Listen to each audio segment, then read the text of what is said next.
So today I made $46,000 day trading SPY, and in this video I'm going to break down my pre-market game plan, what I looked for, where I got in, where I got out, why I got in, why I got out, and just give you guys the full breakdown of my trading day and the trades that I have taken. So as you guys can see, made about $46,000, day traded only SPY. SPY is the only name that I kind of focused on, and I just want to walk you guys through my mindset and what I looked at, right? So I always say first thing first before we even get into the video. I know a lot of people watching were seeing 45,000 and you know how much I made, and I always talk about this. I'm really big on not looking at this number. This number doesn't matter. I'm really big on looking at the R multiple. So my R multiple today was okay. It wasn't the best, but this is what I want you guys as you're looking at this to focus on, right? Not this. All of these numbers, right, that do come out, they will eventually make sense. So R multiple, just a quick breakdown for people that are new here, is basically how much you made based on what you risked. So anytime you see any person on YouTube or any person on Twitter, any person on anything at all showcasing how much money they made, including myself, the first thing you want to ask is how much did that person risk to make that amount? So for example, in this trade, I made 35 grand. Let's just say I risked $100,000. If I risked $100,000 to make 35,000, that's a terrible trade. So just want to get that out of the way for anyone that is new here and paying attention to these big, massive numbers. I don't want you to take away that at all. I want you to take away the process. I want you to take away, you know, the things to actually learn from this and actually get better as a trader, avoiding the money, right? So with that being said, let's dive into everything from the beginning. So before we even go into the trades, before we even go into what I'm looking at, what I'm looking for, and so on, let's look at where the trade idea came from.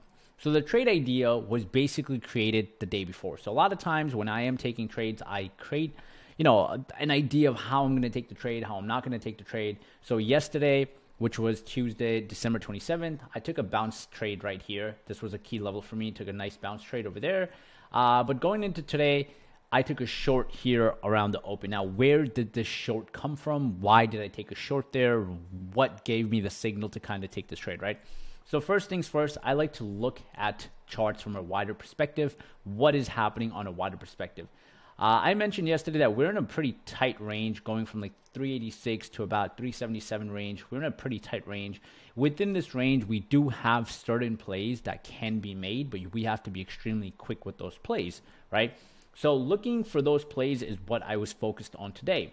Going on to the plays, pre-market, before the market opens, I had a few set of levels. One level that I really had that I realized that we've been having a difficult time breaking, or we've been having a difficult time getting above the past few days, is this whole range. This whole 383 to about 382, like if I want to go a little bit wider, I can go extremely wide, and I can say this whole area, right, has just been a big inflection point. It's been really hard for us to kind of break out of this. It's been really hard for us to get out of this zone. Also, if we do go back to a few days ago, we also gapped down. It was the 21st. On the 22nd, we gapped down. And one of the gap down areas that we kind of were at was right at this point. Like one of the key critical levels that we were focused on was right here. As you guys can see, we opened, we rejected right there around 383.40. So this is a pretty deadly zone. And for us to really break this or have confidence to go through this, we would need extreme strength, we would need extreme volume, and we would need a lot of momentum to go through this level. Now, this is the level I was heavily focused on, especially with the open. So right when we open, my whole game plan was to identify what we do around here if we get there. So obviously, when I do go into my trading day, I don't like to be biased. I like to look both sides. I like to look at the overall marketing, the overall day, and understand both directions. So obviously, I had my big 380 level here. Hey, if we do go into 380, maybe we get a bounce, maybe we don't get a bounce. But my job is to try to read, is there strength on the buying side, or is there weakness on the buying side, or are sellers more aggressive? That's my role as a trader. I want to identify that in this inflection point and in that inflection point. So those were my two inflection points. So we open, we get a huge wick candle with an opening drive play right into my key zone, 383.40, or this whole area. Once we go there, that's where we start seeing a lot of sideways action. That's when we also start seeing volume kind of slow down. That's where we also start seeing weakness. So this move, from what I've seen, did not have the continuous strength to keep going up higher. Relative volume also slowed down. So that started, you know, setting up a play for me where I'm like, okay, well, if we're seeing weakness here, what I could essentially do is I can try to short this area into this opening range zone, right? And maybe go put a stop above that. That was kind of my game plan. So now when we go into my first trade of the day, right? It didn't move ideally how I would want it to, right? It wasn't the best percentage gainer, I'd say, or even R multiple wise. You guys can see around 946 is where I got in. So when you go to 946 right here, this is where I got into my puts. I entered my puts right here. And just to kind of give you trade details, I invested about 37,000, had about 400 contracts, made 27%, made 2R almost, risked about 5,600 on the trade. I did sell a little bit early in my opinion. However, market was a little bit choppy. I'll take it. I'll live with it, right? But going into the trade, we go into 946 is my first entry. You guys can see 946, I take my short position, right? We get the multiple rejections, and I'm like, all right, I'm going to take my short position. Now, obviously, the trade didn't go in my favor right away. When I did get into the trade, as you guys can see, I was right about $6,000 at one particular point. So we did hit my stop loss level. So right here, we have the option contracts on TradeZella as well. So at one point, it did kind of go into my stop zone, and I was just kind of like, hey, if we keep pushing to 380, 340, we close above there, I'll take the loss, I'll get out, which is something that I was just kind of watching at the moment. And if you do look at my running P&L, how my performance looked while I was in the trade, I was down about 6,000 at one point, which is why I wouldn't want to give this the best trade rating. Idea worked out, execution maybe could have been better, option premiums didn't really make sense. So that's something I want to point out, right? Going into this trade, right after that happened, we start seeing around 952 is where I scale out of my 400 contracts. We go to 952. This is where I scaled out. Now, why did I sell here? Why did I fully exit around 952 after that entry? Is because once we get a huge flush, a lot of times, especially in markets like this, I get very, very scared of holding or making an assumption that we're going to just keep going down, right? So a lot of times I'll say, you know what, I'm going to exit. I'm trying to take a little piece off the table. That's all I want. I'm not looking for a big move here. So that was my exit. And like I said, worked out because we did go a little bit lower, right? If we take a look, we did go a little bit lower, but that's fine, right? I got out, I went cash, and then once we started seeing a bounce, I was like, okay, we're seeing a bounce. Maybe we might be in a choppy market. So around this first trade that I take, I'm up $10,000, and I'm like, you know what? We might be in a choppy market. At this point, I'm not looking for a second trade. Also, as you guys know, around 10 a.m., I don't like to trade. So around 10 a.m. Eastern time, I like to put on no trades at all. I like to stay cash. So once this starts opening up, we start getting close to 10 a.m. I'm like, I'm going to pay attention. Looks like we might be possibly going into a choppy market. So 10 a.m. happens. You guys can see we start getting the rejection again. 10 a.m. we don't get the real surge, because sometimes what will happen around 10 a.m. we'll start getting some real volume kicking in. We'll start getting the continuation movement for the upside or continuation movement for the downside, depending on the play. And I've seen that happen sometimes, right? We'll start rallying into the day. We'll start seeing a squeeze, which is what we saw last week. However, today that was not the case. We saw a little bit move up, heavy rejection, going back down. Once that started happening, now I started thinking about my second trade, all right? I was about to call it a day, right? But I think I might basically be calling or looking for my second trade of the day. That's ultimately what I started looking for at this particular point. I start, setting up mentally like, hey, we're past 10 a.m. We're seeing some weakness. I might look for the second trade. So my second trade starts kicking in. So what is my second trade? So my second trade is, let me just go through the stats really quick. Invested about 60K, had about 800 contracts, scaled into this, made 35,000, had about a 2R, not the best R, risked about 20 grand. Give or take, I go back to this trade. Once again, based on my risk parameters, based on all of that, I don't ideally would like to say it was a great trade. I would like to say my trade plan was great, my execution was good, but the risk parameter of this trade, in my opinion, I don't think was good. So I just want to put that out there. So I would give it like out of a 5, maybe 3.5, right, rating. Maybe, 3.5, 3, just for that reason, because this goes a long way, right? Now, looking at the trade, right, let's just kind of identify entry at 10:09 and then second entry at 10:25. So 10:09 is my first entry, which is about right here. So this is where I take my first entry. And the reason I take my first entry here, which I think was a little bit premature, it was a little bit early, So once I take the entry around here, I'm making the assumption that we're going to start breaking this area. We're going to start breaking the area that we kind of bounced off, where we rejected off in the open. 380, 170s looked like an interesting level. So I'm thinking we're going to break that. So I'm trying to get in before the break. So I take my first position. After I take my first position, obviously the trade, goes against me. As you guys can see, I didn't go in my favor right away. As it starts going against me, this is the interesting part. Look at my running P&L, right? At one point, I'm down 6,500, then I'm down 5,000, then I'm down 8,000, 6,500. At one point, I'm down $10,000.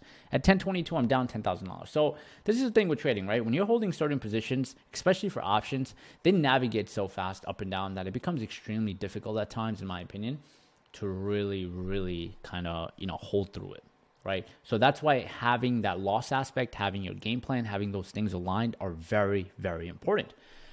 So once again, that happens. I'm down. And then once I am down around 1025 is where I start. I enter. Again, I add more. So let me just run you guys through this really quick if I lost anyone.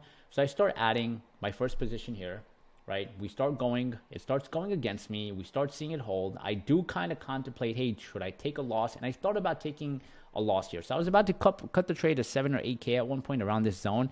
And I was like, you know what? I think I might cut it. I might take the 7, 8K loss. I might call it a day. I might keep it pushing. That's about it. And then I told myself, listen, if we can kind of get out of this range on the upside, I'll take the loss. It'll be 12K, maybe 13K. I'll take it. I anticipated a 20K loss about. I'll take the loss at 12K. I'll call it a day as long as we break that. So I had that mental note in my head. Now, obviously, that didn't happen. So once that didn't happen, I was like, all right, we start making the first leg down, second leg down. And I'm like, okay, as we're making the second leg down, I'm looking to now add to my position. So around 1025, which is right here, I would say a little bit, I wish I added a little bit earlier. So around 1025, I added more to my position. Once I added more to my position, and typically, if you guys have been following me, I don't like to add on these breaks or moves down because it's just not ideally the best, right? But, a realistic ad should have been here once I saw the real, rejection. But it's okay, hindsight 2020, right? So I add more here with the assumption that we're going to bleed into my demand zone. This is the demand zone I have. This is the same demand zone if we go into yesterday, just to give you guys a little bit context, right? Let's go into yesterday. Same demand zone where we kind of bounced off, where we had a nice bounce. Look, same demand zone where we had a tough time breaking. Went down, bounced, rejected off that same demand zone. So pretty interesting zone. It from yesterday till now, it has showcased that it is a real level. Once a name starts going in my direction, as you guys can see, my P&L goes from negative 10K to negative 3,500 to 9,000, 15, 17, 26, 36, and so on. So once we start making a move down, I start selling at 1030 and 1031. So my exit points come at 1030 and 1031. Why 1030? Why 1031, right? Let's kind of understand that. So one reason at 1030, right, is because once we went to my demand zone, I was ultimately looking to take profits here. I wasn't able to get a fill. I had a really hard time chasing this fill. I was trying to play an extreme crazy fill. I put a limit order for 30, 40 cents out. Didn't happen. So once we bounce, I was like, you know what? Let me take half or more than half off. If we see any green, I will get out. If we don't see green, I'm going to go with the assumption that we will continuously bleed out. Obviously, we saw a little bit green. I wasn't comfortable holding. I didn't want to get caught up in some big bounces, big crazy moves around this area. So I sold. I called it a day. Now, I will share this with you guys. Today is a day where I had extreme FOMO, like crazy FOMO, which is why, the third trade I did take today was ideally like, oh, let me just go play shares. I played shares, 1,000 shares, and I was like, what am I doing? Let me stop. I started building extreme amount of FOMO, ultimately because I had my first short here, my second short was here, and then when you look at this, right? If I held one of my short positions, I would have had $100,000 or $150,000 day because these option premiums moved crazy. So I had I had kind of like a mental day where I was like, wow. Today was a day where I should have held longer. Once again, hindsight is 2020. I didn't know that. I was just trying to play the quick pocket moves in and out, and that's what I played, and I followed that. And sometimes, even when you follow your game plan and you play to the T, you're still gonna have those mental, I guess, notes of like, I should have done this, I should have done that, I should have done this, I should have done that. You just can't win everything You know, you can't catch everything in trading. You know, and then, you know, at a certain point, we go into 11:30, and usually I'm off at 11 a.m. We go into 11:30, we go into 12, and I'm like, you know what? I want to try to trade something. And I've said this before, guys, most of the time when you get caught in a tough situation where you want to trade and you want to put on another position, and maybe if I put on another position, I could have made another 20 or 30 grand, or maybe I would have gave all my money back and I would have destroyed the momentum I'm on and destroyed my confidence and had a terrible day, which would have most likely bled into tomorrow. I'm still happy I called it a day. And sometimes you as a trader, you need to know when to call it a day and when to walk away. Because at the end of the day, as traders, we don't have ultimately a boss or anyone to tell us what to do, what not to do, which is good, but it's also very, very bad, because sometimes we do need someone to say, hey, cut it off. You're done. You're done for the day no matter what. Because mentally, if we don't do that ourselves, it can lead us into terrible, terrible trades. And I've done that so many times in the past. With that being said, once again, great trading day, 46K on my end. Wish I did a few things better. Wish my risk was a little bit better. You know, I wish I held some of the trades better, but I'm happy with my game plan. My game plan was great. Was able to nail my game plan and just maximize on the trading day. With that being said, I hope you guys enjoyed this recap, and thank you so much for watching, everyone.